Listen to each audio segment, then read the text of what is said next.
this happens to be the third, I mean, if I'm not mistaken, the fourth class on ENG353, and this possibly will be the last tutorial on the course before we move straight to revision.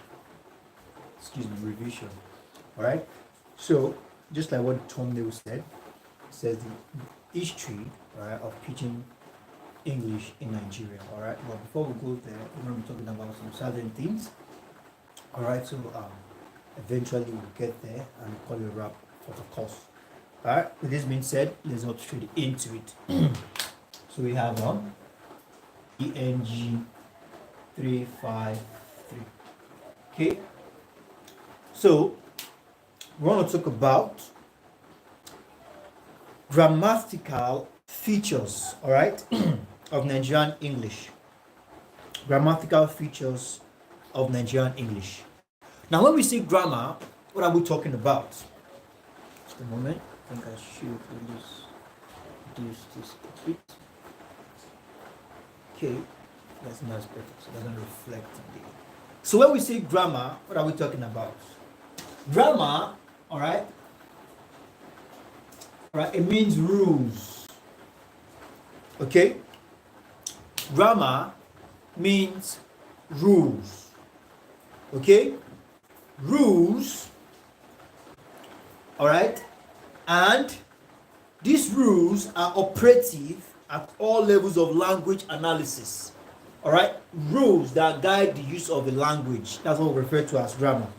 All right, now we are talking about the grammatical features of Nigerian English. What are the rules guiding the use of English in Nigeria? All right, Nigerian English. Now, first, we are going to be looking at some faults. All right, a lot of faults has been, all right, introduced in Nigerian English based on some certain things. All right, we're going to be looking at the structure and the faults and everything. So now,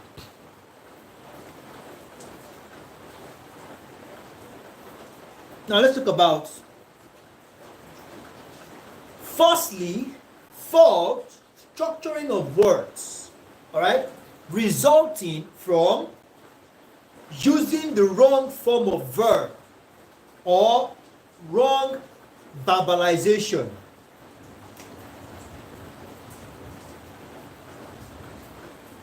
The wrong use of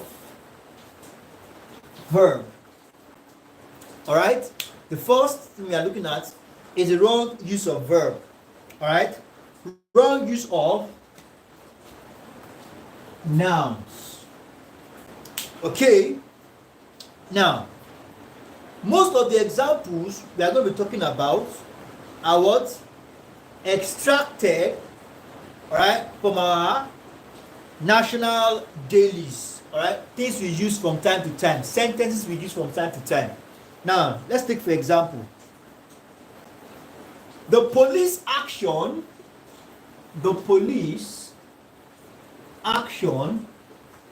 all right, tantamount, the police action tantamount to what? Declaring a war on OPC. That's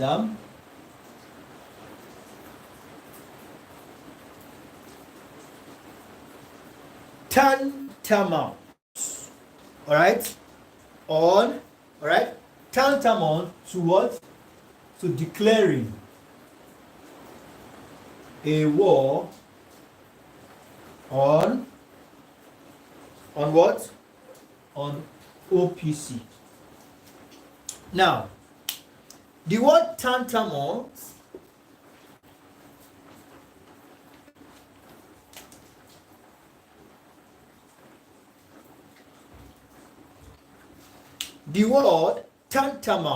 all right, is what? Is an adjective. All right, is an adjective, and it is therefore not grammatically correct in this sentence. All right, the word tantamount is an adjective. All right, and grammatically it is wrong. in this sentence. Now, let's analyze that. Now,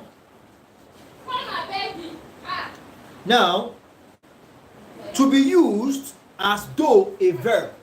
Now, this is an adjective and it was used as though to be a verb in this sentence. All right, it is used as if it was a verb. All right, it is used as if it was a verb. All right, it's used, all right, as it were a verb, and this is an adjective. All right, now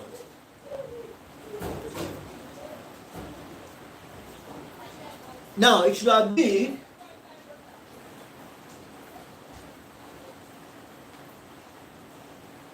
all right. I believe that's clear enough.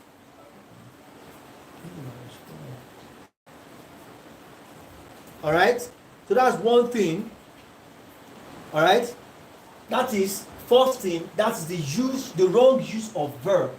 All right, something like this is wrong because now the police action, all right, tantamount to declaring is wrongly used here. It should have been, all right, it should have been something like this. It should have been the police action is, all right, tantamount. All right, so like this it can flow, but like this it is wrongly used. Okay, so we have that as that. Now that is the first error we are treating. All right, we have other ones, so let's go to other ones. First one is the wrong use of verb. All right, verb, noun. All right, then we have the use of articles. Use of articles. Now, it is uncommon, it is not uncommon, it is not uncommon to find expressions of education, all right, expressions of educated Nigerian English speaker lacking what? Definite article. All right, lacking definite article, which is D. All right, now the use of articles is often what? Considered as luxury.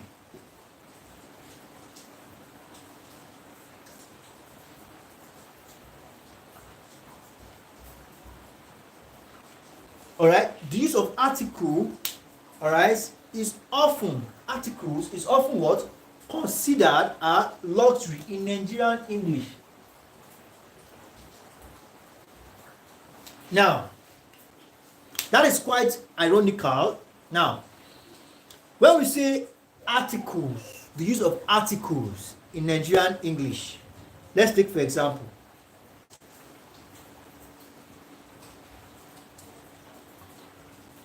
Now, what does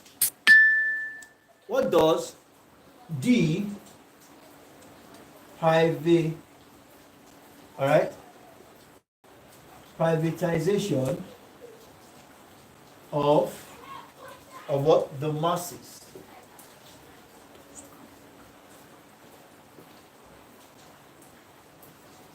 Now let's take a look at this sentence. What does the privatization of masses? Okay, I think I'm missing something here.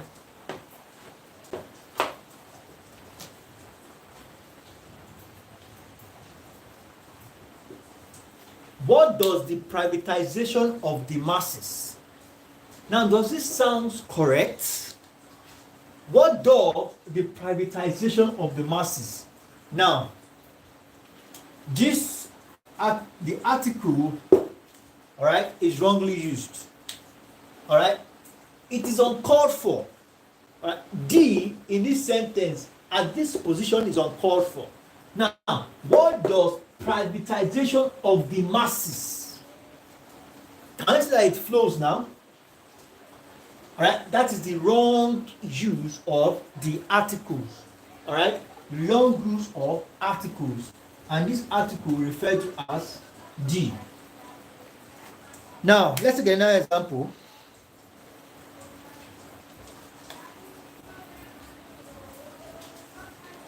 Now, we would play for you. We would play for you the kind, all right, the kinds of music, the kinds of music that were popular, that were popular in, all right, in 1960s. All right. Now, we would play for you the kind of music that were popular in 1960s. Now, let's take a look at this. The definite article D is missing before 1960.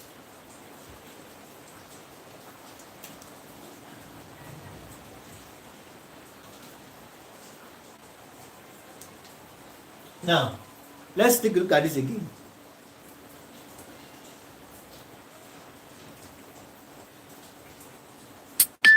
We would play for you the kind of music that were played in 1960. It's not correct. All right, something is missing, and this is the article. All right, the what? The definite article D. Then makes this correct. All right, they were played that were popular in the 1960s. Then it blends, then it goes. So also, now let's take a look at this. I don't think he has experience for this kind of a job. I don't think he has experience for this kind of a job.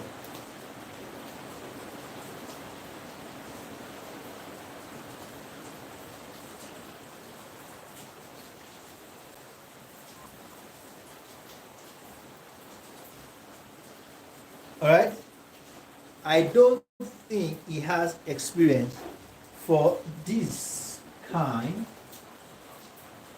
of job. Okay, of job. I don't think he has experience for this kind of a job. Now let's take a look at this. The article D is missing for before what? Experience. Alright? The article D is missing before what? Experience. I don't think he has the experience, alright, for this kind of job. Alright? So we have that as that. Now let's quickly look at idioms, the use of idiom. Alright, it's also part of it. We are looking at the lexical, alright, the structure. Alright, it's part of it. Now we have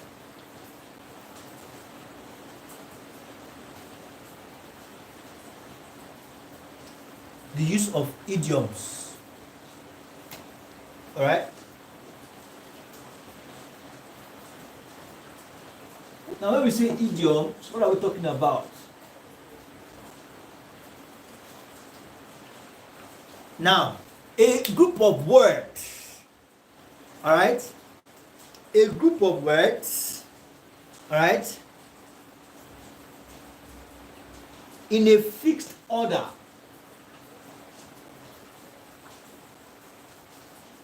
Of words in a fixed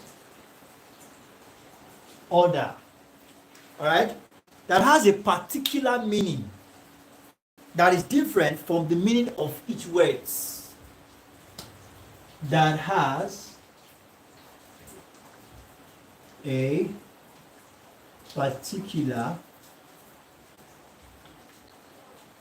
meaning, all right, that is different from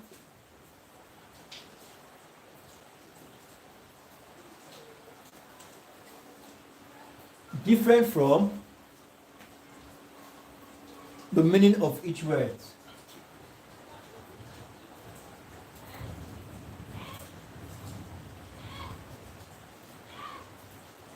Idioms. I believe it's not news to us, but idioms are an idiomatic expressions. Now let's see how this affects or relates to what we are talking about.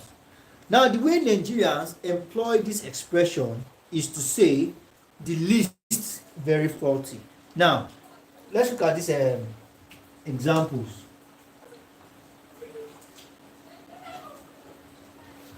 I cannot put up with these things.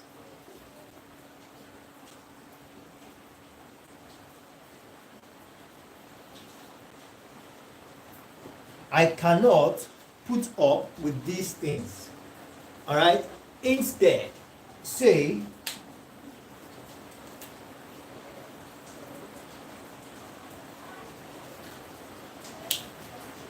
all right?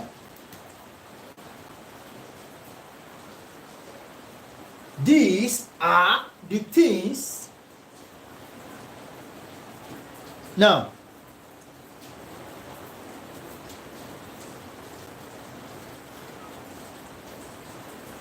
say these are the things up with which I cannot put what I can't put. All right. Now, or alternative. Now we say it continues to throw its weight around. Then it says here it continues to throw its body around. All right. Now here I cannot put up with these things. To read what? These are the things up with which I can't put.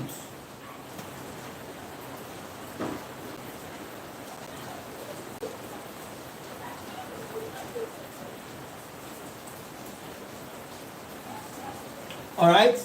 Now it's also said here that it continues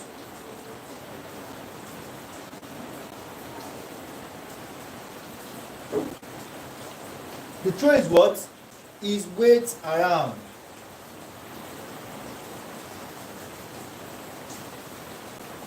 All right. Instead,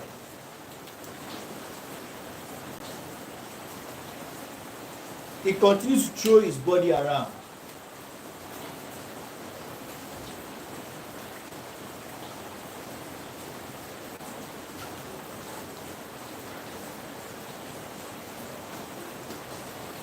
Now,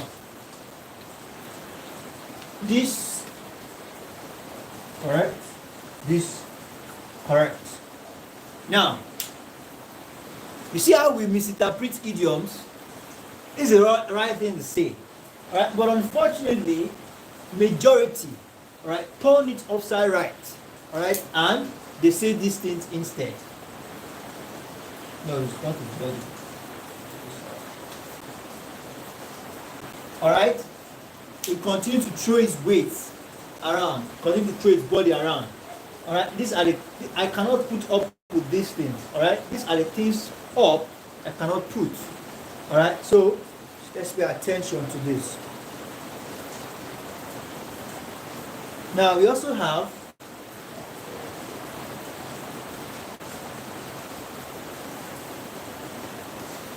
there's something called standard English. Because this people doesn't take interrupt supply, and it's raining heavily outside. The supply is not interrupted. So we have standard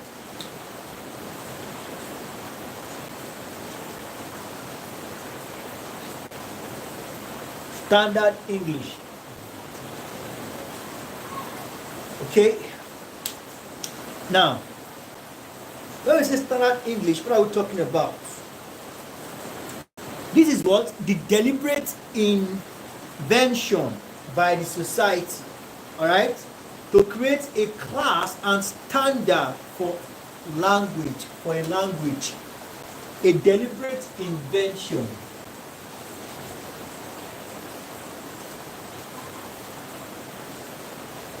All right, it's a deliberate. All right, by who? By the society.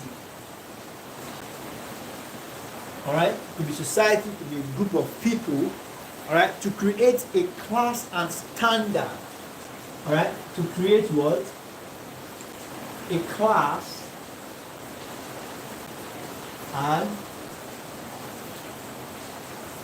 standard. A class and what? A standard for a language. For a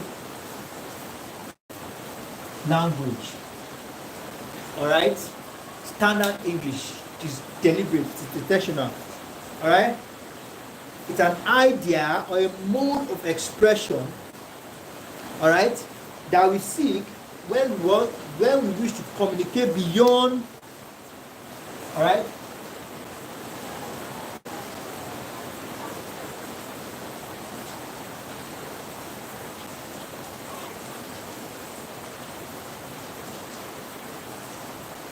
to what? Communicate beyond what? When we want to communicate or we wish to communicate beyond our immediate community, right? Immediate community members, right?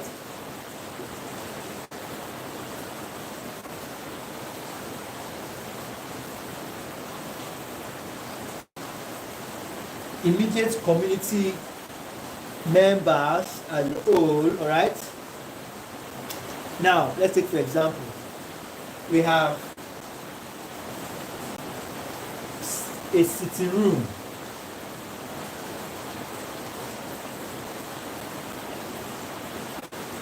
All right, a sitting room.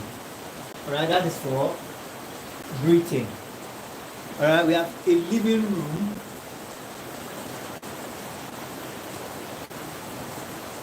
All right, living room is for America. All right, American English. All right, and we have American English, and we have a parlor, Nigeria.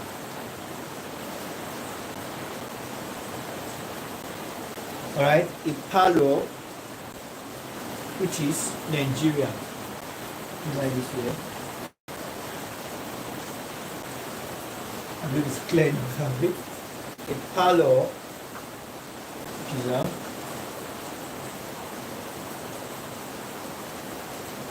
so you can see the difference. British will say sitting room, American will say living room, and Nigerians will say a parlor. Alright? And we have that as that. Now let's proceed.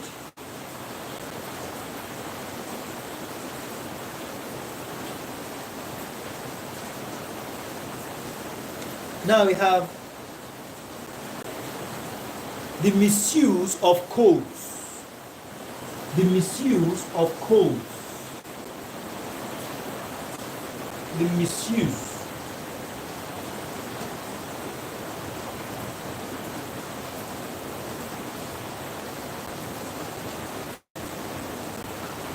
Now, when we say misuse of code, we are simply talking about, all right, error of inappropriateness. All right, the error of inappropriateness.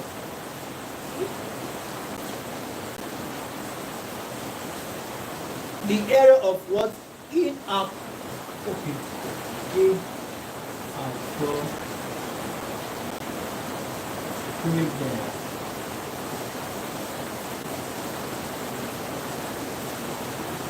Okay, that's the error.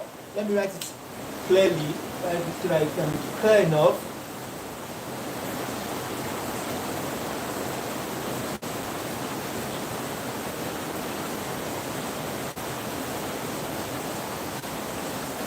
The error of inappropriateness. inappropriateness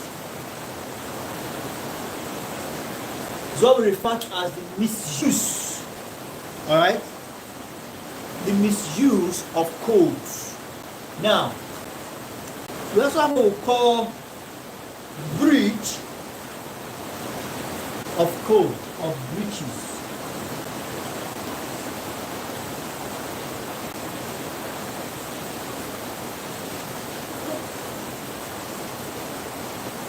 Now, when we say breaches of code, we simply mean, alright, when we make expressions which are grammatically, alright, expressions which are grammatical by analysis but turn out to be what? Inappropriate in the particular context, alright, of usage or have different meaning from what speaker intends. Alright, expressions that portray what a different meaning of what the speaker intends in tense.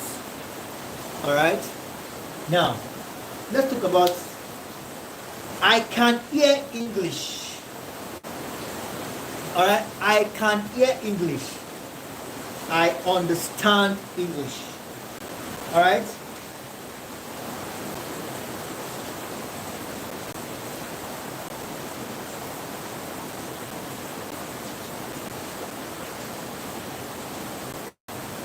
Alright?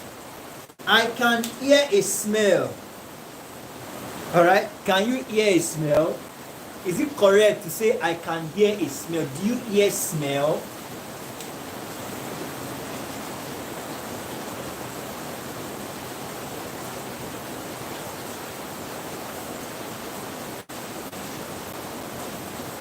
Alright? I can perceive. You perceive. You don't hear, you only hear sound. You don't hear smells. Smell from perceiving, from your nose to perceive it. Alright? Things like that. I purchased a packet of detergent.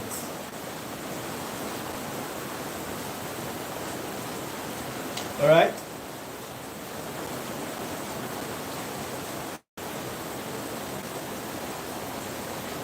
Of detergent.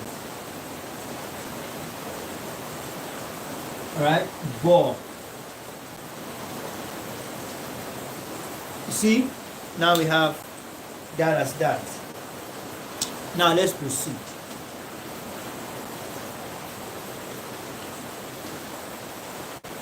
Now let's take a look at this. Peculiar Nigerian expressions. When we say peculiar, alright, Nigerian expression, that's a peculiar Nigerian expression. Now,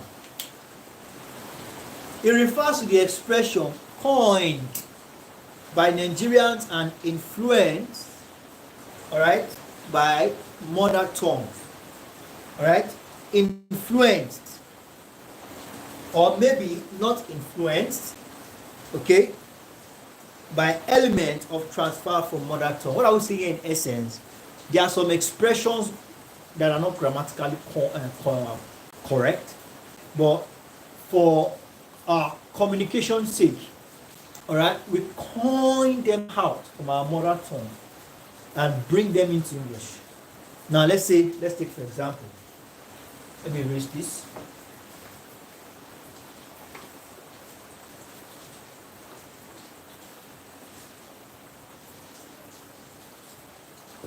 Now we have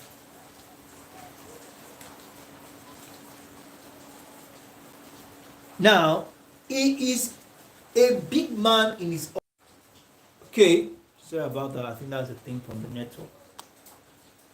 Sorry about that. I think that's a thing from the network. I think it's better now. He is a big man in his office. You had rather say, all right? Rather say, all right? He is an important personality. All right? Important personality. Important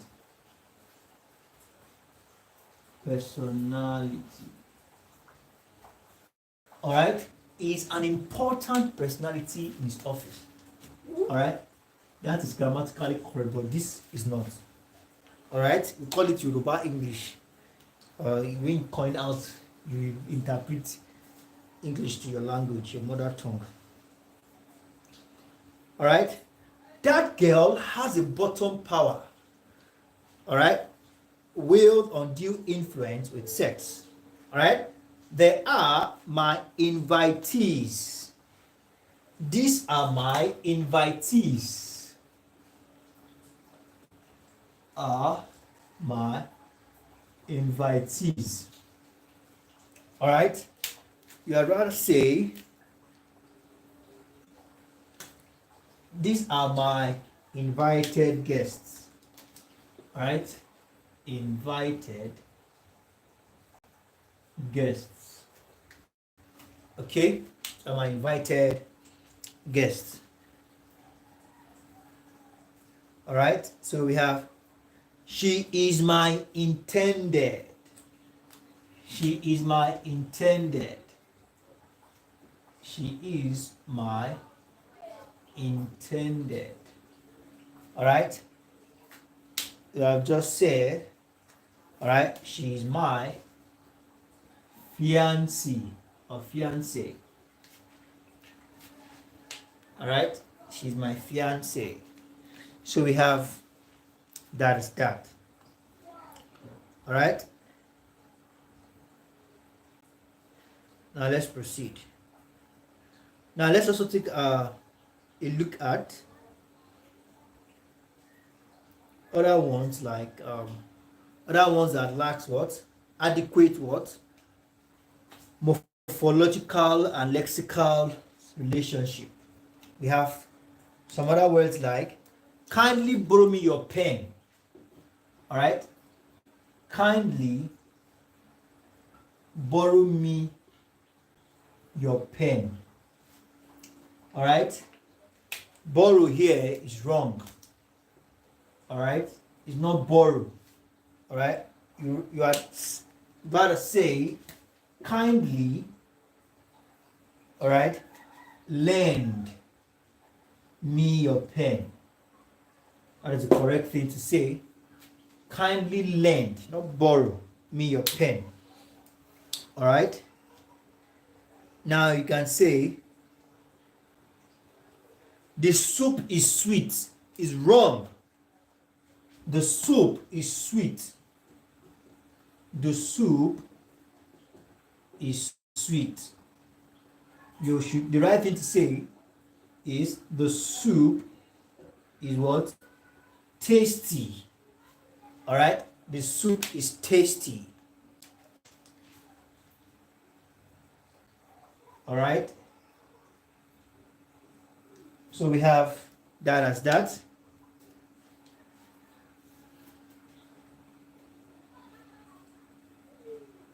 The meeting has closed is wrong. Okay? The proper thing to say, the meeting has ended. All right? So we have that as that. So let's proceed. Now we have the brief history of Pidgin. All right, the brief history of Pidgin English. Now what I'm going to talk about. The brief history of Pidgin English.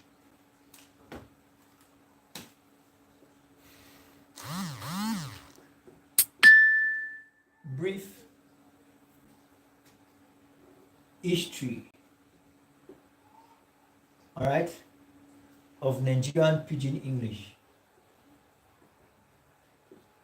All right, Pidgin English. All right, now let's look at this. Now, the Portuguese were the first Europeans who traded, all right, pepper and slaves, all right, from Nigerian coastal area. Okay, the Portuguese were the first to trade. They were the first traders.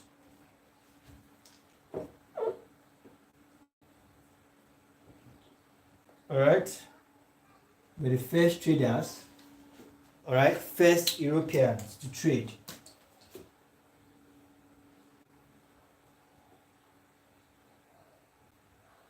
All right, to trade. All right, on the soil of Nigeria. All right, in Nigeria. Okay, they first arrived in Benin City. All right, arrived at Benin City. Arrived at Benin City. Okay, and at the end of 15th century, all right, okay, 15th century, that's when at 15th century, all right, and by 16th century, the British took over the major trading patterns. By 16, the British, all right, took over, all right, took over the major what? Trading patterns. Now, with the abolition of slave trade, all right, as at when slave trade came to an end, all right, that's what I mean by the abolition of slave trade, all right, at the beginning of 19th century, the British colonial interest shifted towards agricultural productions for exploration to Europe, all right. So 19th century now, at the abolition, all right, of slave trade, all right, so shifted now. So now the what? The British colonial, all right, interest shifted to what? Agricultural what? Agricultural production, all right, to transfer or to export to their country, all right. So in 1842 and 1846, so we had the introduction of what? The missionaries, all right. In the 1842 to 1846, we have the missionary, all right, came into the picture, and they, all right, they settled at Badagry, all right, southwest Lagos, and Calabar, southeast, respectively. All right, missionaries came into the picture. All right, came into the picture in 18 what? 42 to 46. All right, settled, all right, in Badagry, and we have and Calabar. All right, so these missionaries were mainly interested in spreading Christianity. All right, they were mainly interested in spreading Christianity. All right, so in the schools they established in the southern part of Nigeria, they were not allowed to settle in the Islamic, which is the north part of the country, as they also taught Agric. All right, so they taught what? Christianity. All right, missionaries established schools and they taught Christianity. All right, but in the northern part of the country, they were not allowed to settle. So they also taught agriculture, craft, and hygiene. All right, taught agriculture. All right, they what? They also did what? Now they what? They also did. Just a moment. Okay. So agriculture, crafts, agriculture, craft, and hygiene. All right. So they taught agriculture, craft, and hygiene. Now, We are heading somewhere. So the British colonial government increasingly felt the need for Africans, all right, who were literate, all right, in English and would serve British colonial and trade interests. All right, for instance, teachers, interpreters, clerks. All right. So the British colonial, all right, government felt that need, increasingly felt the need that they need to educate Africans, all right, that were English, all right, they were what? English Africans, okay, that were what? English literate, all right. Just a moment. Africans who were English literate, all right, who were literate in English and would serve, all right, increasingly felt the need for Africans who were literate, all right, in English. They needed Africans who understood English and would serve, all right, for trade and interest purpose. Just that. So the missionary stations were ordered in 1880s to teach English in their schools instead of just teaching Christianity. All right, they were ordered in 1880 to begin to teach English. All right, it was successful to some extent.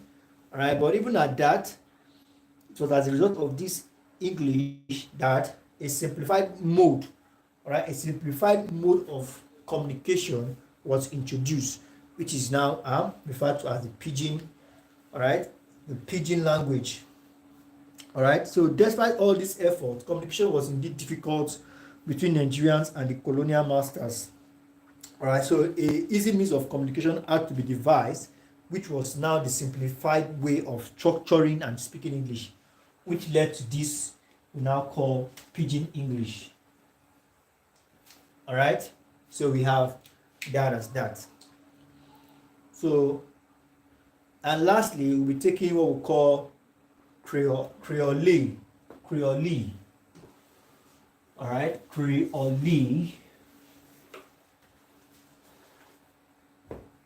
Now, Creole or Creoles. Creoles. All right, Creoles. Now, a Creole language or simply a Creole, all right, is a stable language that originates seemingly as a native Pidgin. A stable language that originates as a what? Originates as a what? As originates seemingly as a nativized Pidgin. Originates, all right, originates what? Seemingly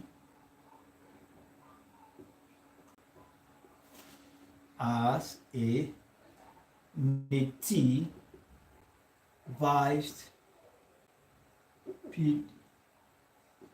Pidgin. All right, now the term Creole is from the French word, all right, the French word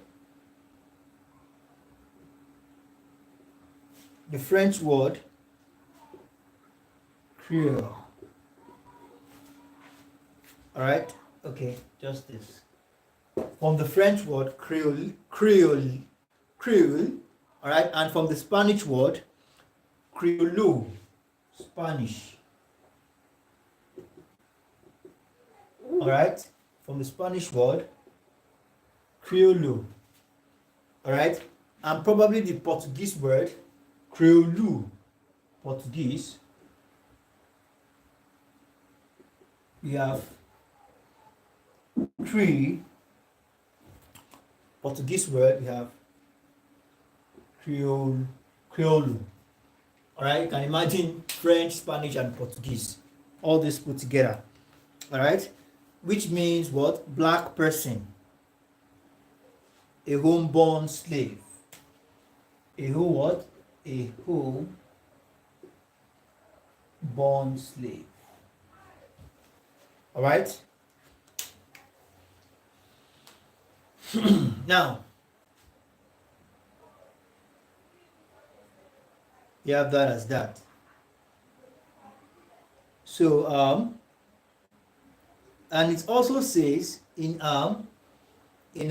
Latin, wow, Latin as a query, all right, query. So we have that under queries, all right. Now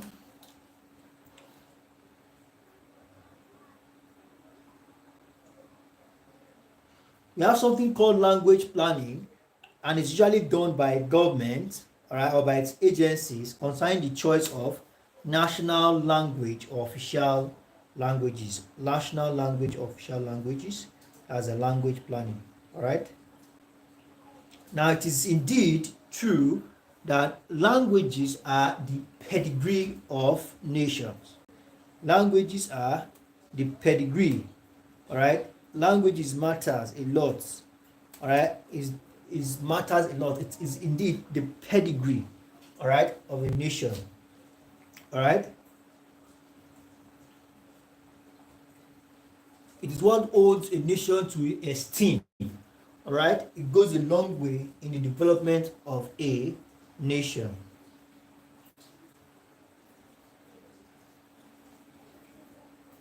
all right, as language does reflect, right, the social, cultural, and values of its speaker, all right. So it is indeed the pedigree. Just a moment. What's calling me right now? It is indeed the pedigree of a nation, all right. So thank you very much, everyone.